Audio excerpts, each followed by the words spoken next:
And we are live. Hi, everybody, and welcome to the first ever Coodio show. In this show, we are going to show you what is Coodio, who's behind Coodio, and what's in it for you. And of course, this is a podcast, a visual podcast, so lighthearted conversation. So even if you're not 100% into media production or enterprise media production, you have a nice conversation waiting for you. So let's start. I am here with Benoit Illinger. How are you, Benoit? Hello, I'm fine. That is spectacular. Am I saying your name correctly, by the way? Yeah. That's very good. Well, Benoit, maybe we can start with one thing. We have, well, at least myself, I've been seeing on LinkedIn so many stuff from Coodio, but I don't think you've been like that in front of a video talking to people. So maybe you start just by saying, what is your position? What is Coodio? And really let the people understand what's going on. Okay. Coodio is a collaborative platform for sharing and experimentation in the field of audio, radio, and voice. It is in Montpellier, south of France, as a city of sun, technology, university, it's initiated by Radio Act in the beginning of this year, with the first design sprint in which France Bleu and another actor of the audio industry participate. And today we have 60 members and more than 1,000 sympathizers. And we worked with university, with different radio, with David in Germany, and which is where I work. Yeah, exactly. You don't have a lot of workers with you, but as you know, we are cooperating as we speak, which is good. Yeah, that's pretty good. And this emerging collaborative ecosystem propose a strategy of collaboration, sharing, and experimentation in all fields irrigated by audio, radio, and voice. It's very large about the. That's pretty interesting. I've seen the companies that you've already worked with, and we're talking about a lot of companies. You know, I'm personally, I must say, I really like gaming, and when I saw that Ubisoft France, if I'm correctly, if I'm saying it's Ubisoft Montpellier, they have a studios there, and I saw that, I was like, I have to be a part of this. Like that, this is the reason for this show. I'm just waiting for the chance to interview someone at Ubisoft. That's my take. We are working with Ubisoft Montpellier because we don't know that, but they have a big teams on the audio, and they're working sound designer, and they have 5 incredible studio with incredible microphone. And I can imagine. I can really imagine. Now, I want to ask you something. Sorry, please. It's interesting that Ubisoft want to work with other part of the audio industry, not just in the video game. So we have a workshop with them. Well, you can count me in. Well, besides that, would actually, I must say, when we talked a little bit about before, the idea of Coodio came from you and from, well, my boss, in sense, Vincent Penveniste, CEO of David Systems and president of Radio Act. Can you tell me a little bit about this idea? Like, what does that mean? Where did this came from? For talking about that, I need to speak about me. I worked 10 years before Coodio for the public sector. I have the passion for the public interest, the public policies that help a territory on an economic sector to create value collectively. And I have done studies on this subject, and I made it my profession. I think it's very exciting to understand why a territory, more than another, is successful in taking leadership in the economic sector. Why you know Digigram? Why Digigram is in Grenoble? Why Netia is in Montpellier? Understanding that is allows the territory to accelerate it, to reproduce it. So I work in Montpellier, and I create a creative city. It's a cluster around CCI, cultural and creative industry, with Ubisoft, with ESMA, and a lot of society. And then I met Vincent Benveniste from Radio Act, who is in Montpellier to work with Netia and go with Netia, and we talk and we think that it's a very good idea to do the same kind of cluster in Montpellier, but not on the CCI, but in the particular field of audio, radio, and voice. And that's what we have done with Coodio. That's something that's very interesting to me. Full honesty here, I also started my first, let's say, few jobs in the public sector, more or less.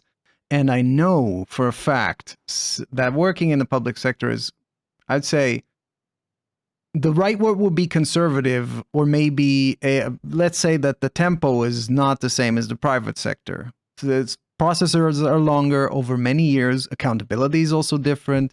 There are a lot of, let's say, advantages and disadvantages. Now, what you bring to the field exactly from there, what is your experience? Because I know now, let's be honest, Corona, there's a lot of things going on. How is the project going on? And also, if I must, you know, are you also from Montpellier, or you're from a different place in France? Oh, I'm from a different place, but I live in Montpellier since 12 years. So wow. Now it's a longer city where I live. And that's the public sector, this, let's say, how the project is in the public sector always drawn you to it? Were you always in the public sector also before that?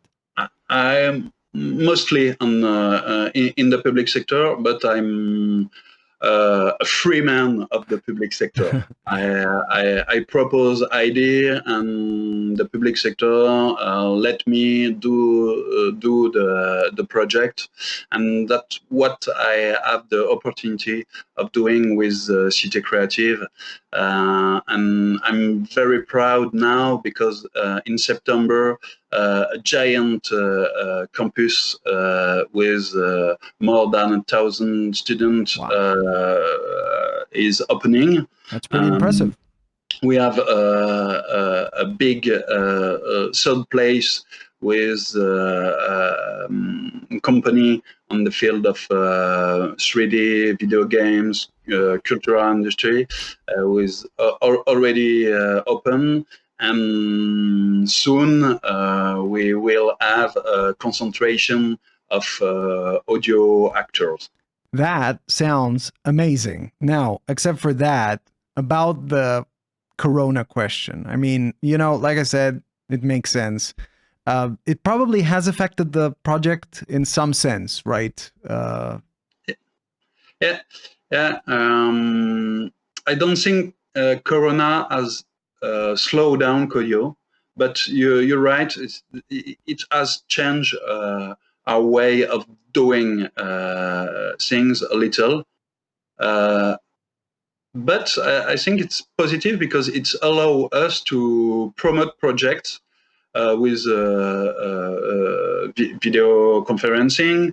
And before that, it was harder for people to accept working in this way. For example, we launched the Audio Dropout Sucks project with 10 partners from Belgium, Germany, France, different places in France. And it works, and before Corona, the people don't have the same way of working, so it's different now. I can agree with you completely. Quick anecdote is that I'm recording from Munich, Germany, and in David Systems, which is a German company, almost German French company at some point. But the idea is that David Systems cooperates, a part of Coodio, as a part of the cooperation, and the audio Dropout Sucks project, that is a part of a coworker here, Jörg Stelkens, and which also partnered with you with Coodio and brought that together, which is amazing. And of course, this is something that interests me. What is actually the thing that Coodio supports the audio industry in? Tangibly, what is, let's say, what is the support like? What if people are interested in joining Coodio? How does that work? Oh, it's very simple. Coodio is now associative form. Just you can come and be a part of Coodio, and it's about working together. So if a company want to join Coodio, mail me or call me and check what kind of project is now on the pipe, or propose a new project, a new want, and we do it. So it's very very speed. Very fast, faster than how stuff sometimes move in the public sector. I would say this is but this is an advantage, right? I mean, you're in the public sector, but you're an entrepreneur. I mean, like you. Now I'm not in the public sector. I'm Coodio. I'm working for Coodio, and Coodio is a private project with different member. Netia is one member, Radio France, Ubisoft, and we have also a public member, university, city of Montpellier. So it's the hybrid form. It's not the public sector, it's not the private sector. It's a private form with public general interest. That's even better. I mean, enjoy parts of all the worlds that connect together and bring this very great project, by the way, to fruition. Now, this is something that interests me. You are now in audio. You probably have some kind of connection to audio, right? You probably like music or something. Yeah, yeah, you're right. A very long time ago, I was in music field with a band. Really? Now it's secret because we had a rap jazzy band. We make rap jazz, reggae notes, and we are the. It's I will tell you an anecdote. We record a disc in analogic with ADATs. Wow, that's and we had 16 tracks for 9 musicians. So very hard to mix the music then. Well, when was that? When exactly was that? Because you were talking about a little Uh, bit of an older kind of 25 years ago, 20, I think, wow. Okay, 22. 20 years ago. I don't think I was able to listen to music, man. And 20 years ago, something like uh, that. now I kept this passion, but I don't have enough talents or time to do music. But I Oh, prefer today to appreciate talents and well, listening good music. well, that's not a bad way to look at it. Uh, you don't have to put your impact where you would like to. You put your impact where you think it's best served, like Yeah. where you can best influence your surroundings. That sounds to me like a very good way to involve your work, because this is your work, right? Now, this on a personal level. So we're talking personal, right? Like, Yeah. we already had this conversation. We already talked before in this interview. Now, Hmm. there's one thing I have to mention here. You love beer. So behind you there's a beer. There's the beers, exactly that, where the radio is, like, Yeah, My favorite. It's a kind of beer you can make older. This beer, the older she is, the older better. like wine, like good French Yeah, wine. Well, another thing that in the talk, which I had to point out, is that you like stout beer. yeah. Well, I'm sorry. I live in Munich, Germany, and I think if I would try to make stout beer here, it would be illegal or something like that. It just doesn't work. It's not.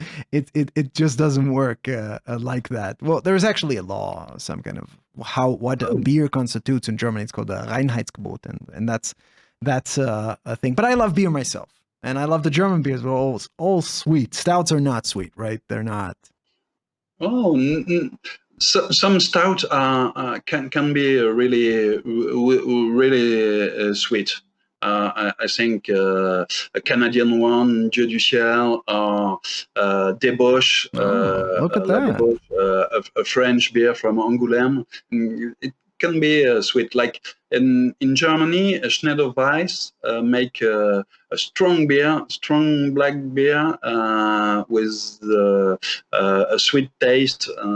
Very, very good one. Well, how do you find all these beers? You're probably we talked about this. You're using an app. You're using Yeah, an app, right? yeah, So yeah. You know. I'm using Untapped. Untapped. Untapped. How does that? I mean, does it list all beers sorts that you have, and it's It, well, it, it's very interesting because Untapped is a collaborative application oh you can use on your smartphone on the web, and you give an appreciation, the taste, you a note to the beer you have tasted, okay. and it allow your community to know what do you think it's the best product, to know where to find them, to share knowledge and experience. And so the application allows the brewer, the bar, to know what people like or dislike and why. Oh And it's very interesting because it's continuous improvement, like between producer and consumer. oh. And this kind of relationship can be applied on different sector. Oh, that's actually not very different than a collaboration of what this whole thing is about. But going back to beers in the sense that I'm not a stout fan. I mean, Mm, in Germany, it will always be wit beers or Helles. Here in Munich, it's Helles is the yeah. popular one. But you've been here, by the way, and I'm sure as a beer fanatic, Oh, you drank once now, and yeah. the Helles. Was it your thing? Was it your thing? Oh, I find some else very fine. It's much fine than Stout. It's very Brutal. delicate. It's You're right. No, you're right. You're right. That's not because if there's something that I like about the hell, it's that it really goes light in comparison to the more witty beers that we like. If you would say the Weissbier or the wit beer, or that you have in comparison to others that I like, for example, Belgian beers, very well known, and they're always very heavy. So they're very specialized with food, and at least in my taste, this is something I'm kind of jealous of you, because I must say, if I could, I would drink beer every day. I can't do that because, well, drinking beer tends to make you drunk. oh. And that doesn't go well with my my work all the time. It's the weekends that I use those things. And what I think it's very interesting with the new brewer is beyond the flavors, the perfume, the taste. The craft beer is interesting because it's a very creative field with Definitely. a lot of collaboration. Every brewer want to collaborate with another brewer. It's a way to produce. It's very important. You can't be alone. And this kind of working has shown that working together to bring a product that seems obsolete, not fashionable beer, it's a very not fashion product, and working together bring to back innovate the product. Yeah. The brewer not competing with each other, but they had to help each other to fight against the giant industrial who propose things that are not sure that's beer. Yeah, no, I understand you there, because when I started to get into beer, we had this level. I mean, like, everybody starts drinking at some time, I mean, like, this is still a conversational podcast, so I have no problem saying this. And you start usually when you're younger, right? So and your taste develops with time. So when you start, you always get to these bigger brands, and these bigger brands they don't focus themselves on being fine. It's not the fine taste, right? And with time, you need to really invest, to really be curious and say, hey, you know what? I really want to know if I can improve on that. And I think that's kind of connects to what you're saying, because I mean, I wouldn't have gotten into beer, trying all the sorts. We buy boutique and craft beer, what you'd say in Germany, every week, because you just the brands, when you develop your taste, it's just not enough anymore. You want something more delicate. Yeah, you're right. And also another interesting phenomenon in the world of beer that we can use in the audio world is a form of open source. The good brewers make their beer recipe open source, so that you can try to make it. Okay. Or another brewery can try to make it. Brewdog. I didn't know that. Brewdog, a Scottish brewery, one of my favorite one. Oh. Publish a paper book, a big one, but it's also down label for free. It's called Do It Yourself Dog.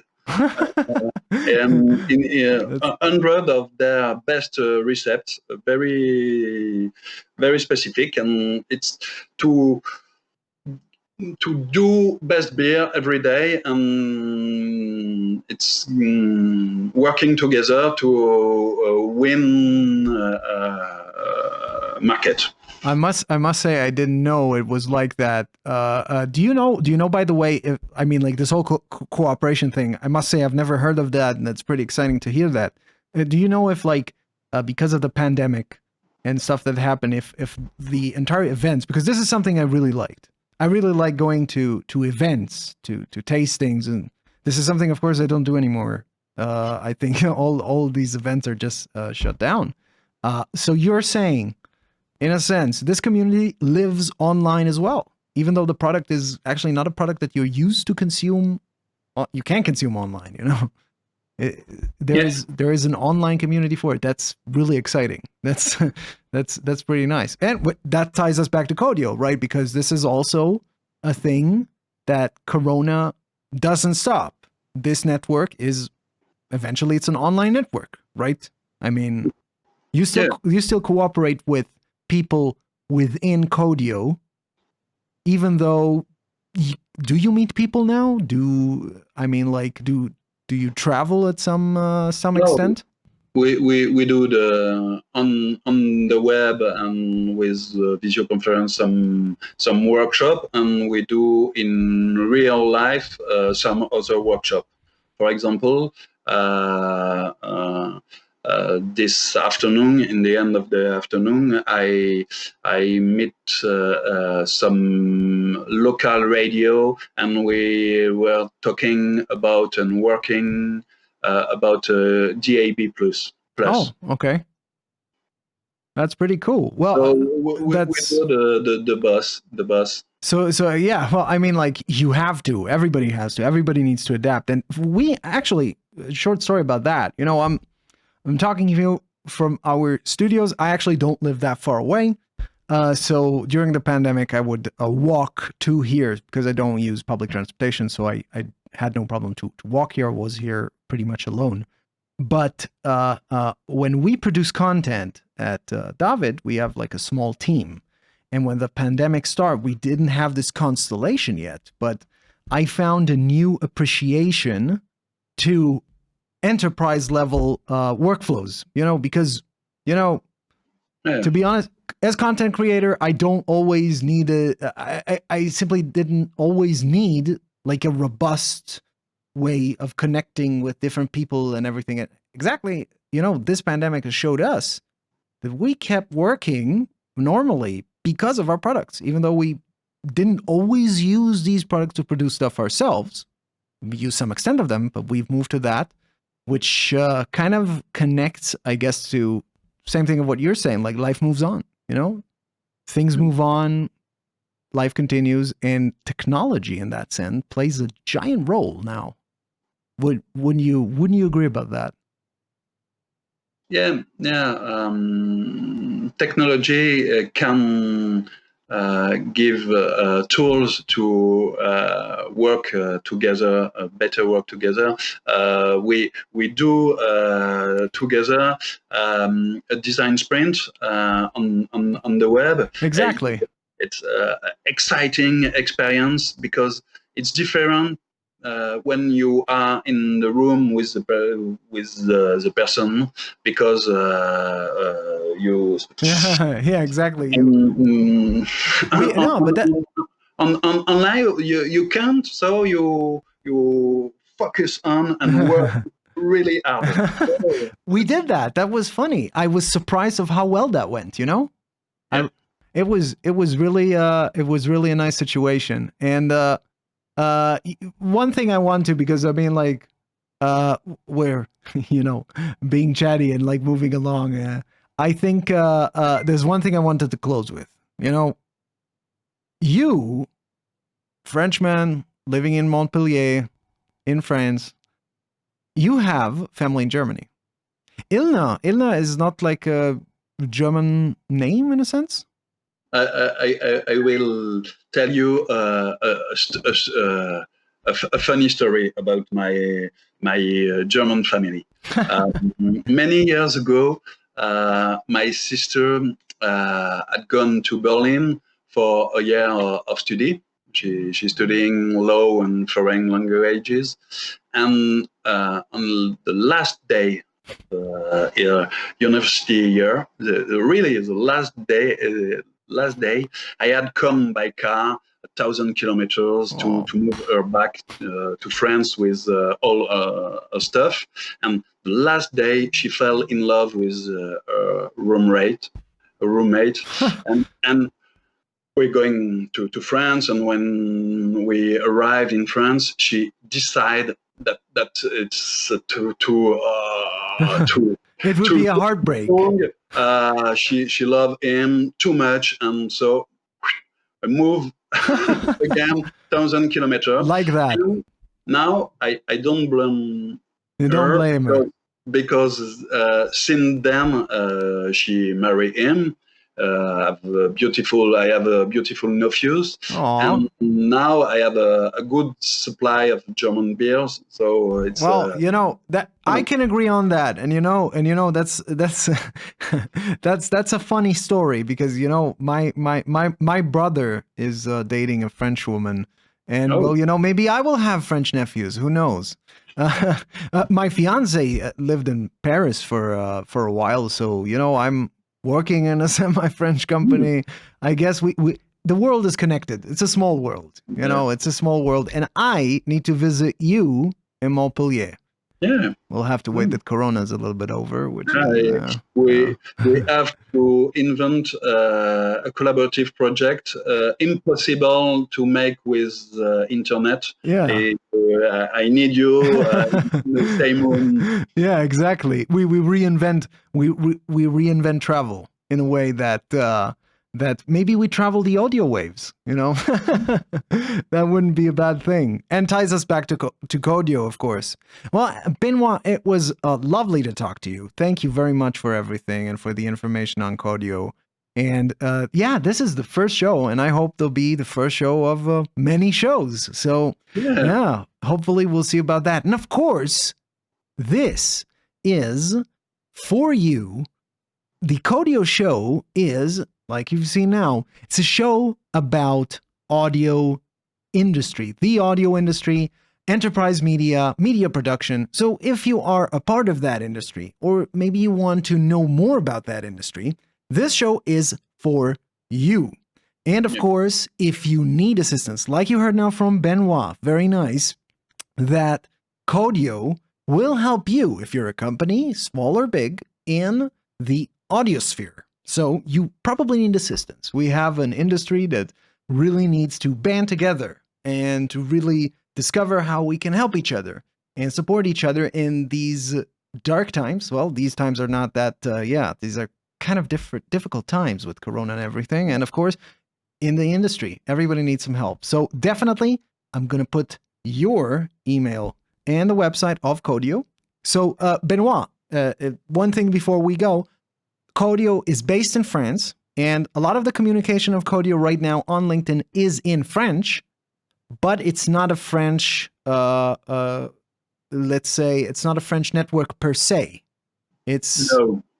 No, we use now mostly French language because it started in France, but we have wanted the Coodio show in English. That's why I work with you. Thank you. And we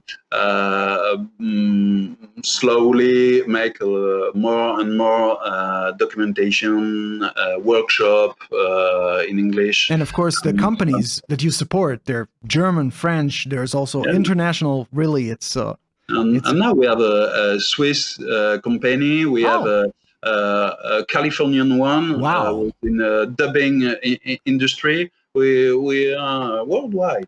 That's very cool. And I'm happy to be a part of it. Really, thank you so much for this cooperation. And of course, guys, this is over for now, but we will be back with the Coodio show. So catch you guys later. Benoit, thank you very much. And thank you, I'll see you around, right? And be a part of the Coodio show. Bye. Ciao.